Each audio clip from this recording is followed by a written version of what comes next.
9h30, 11h sur Europe 1.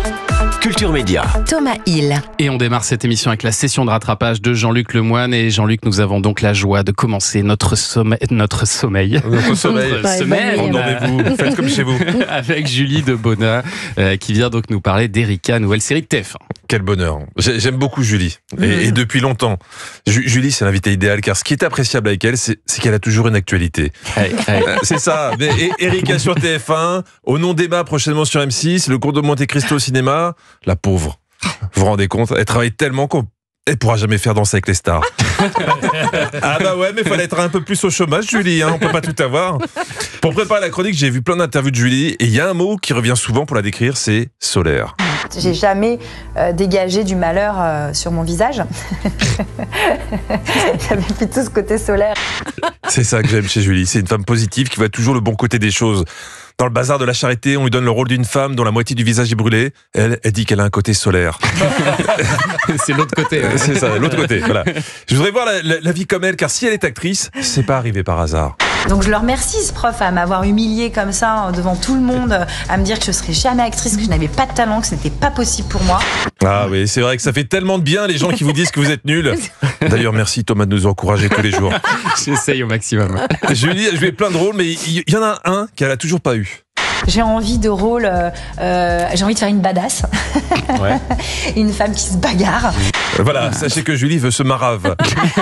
Arrêtez de lui filer des rôles de femme apprêtée aux bourgeoises. Ce que veut Julie, c'est un octogone et faire du steak haché avec des gens. C'est ça. Julie se livre beaucoup à l'écran, mais on ne sait pas grand-chose sur sa vie privée. Même si elle a lâché une petite info en parlant d'un rôle. Il fallait un beau mari, un bel enfant, une belle maison toute propre. Et donc c'est tellement pas quelque chose qui me parle. Voilà, donc si je comprends bien, vous avez un mari moche, un enfant pas beau et une maison qui ressemble à une ZAD. Évidemment que non, hein, mais vous connaissez la curiosité des gens. Même Patrick Sabatier essayait de savoir des choses. Premier flirt, oui, c'était au ski, en colonie de vacances. Ah ouais. Ouais. Premier bisou, quoi. Bah évidemment. Ouais, vous l'avez calmé tout de suite. Hein, et il s'est repris car... Non mais c'est vrai qu'en réécoutant la séquence, on voudrait tous savoir à quoi pensait Patrick quand il a fait... Ah ouais. Non, non, Patrick, elle était en colonie de vacances au ski. Hein, vous pensez première étoile, lui, il pense tire-fesse. Tout de suite. Vous avez bien raison de garder votre mystère, Julie. Bon, et alors Jean-Luc, vous aussi, vous aimez l'intimité puisque vous avez regardé Et si on se rencontrait. On adore. Oui. Je me demande ce qui se passe. On adore. Non, c'est une très belle émission où les gens communiquent pendant des années sur les réseaux sociaux avant de se rendre compte qui pourrait aussi se voir en vrai. Ah bah c'est con, on n'y avait pas pensé, dis donc. On commence avec Cindy qui a rencontré François sur les réseaux. Alors, Cindy, c'est le genre de femme qui voit son avenir sentimental aussi clairement que dans une boule de cristal. Oui, certaines personnes lisent l'avenir dans une boule.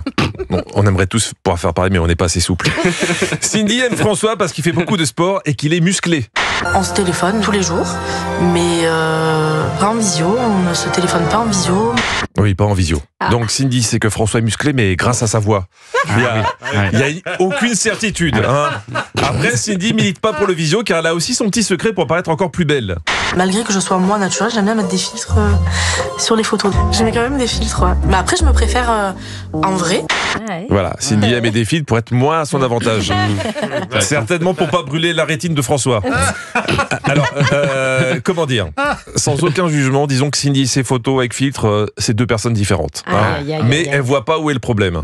De toute façon, je suis mieux en vrai qu'en photo, donc il n'y a aucune raison qu'il soit déçu. Oui, on a compris, Cindy, mais pourquoi tu mets des filtres qui amincissent si t'es mieux en vrai, hein?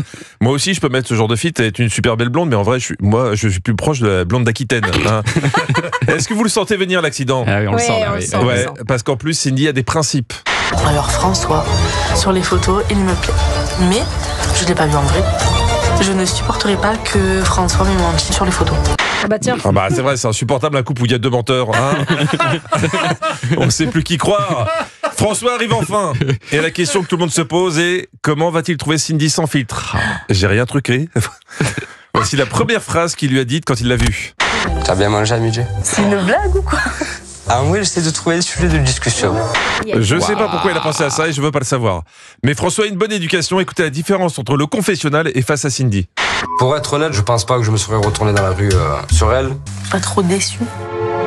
Déçu, pas du tout. Voilà, ça c'est une bonne éducation. Mieux vaut mentir que faire de la peine. C'est pour ça que je dis toujours qu'Anissa est fluente en anglais. Mais je laisse à François le mot de la fin de cette aventure. C'est pas le but non plus de blesser.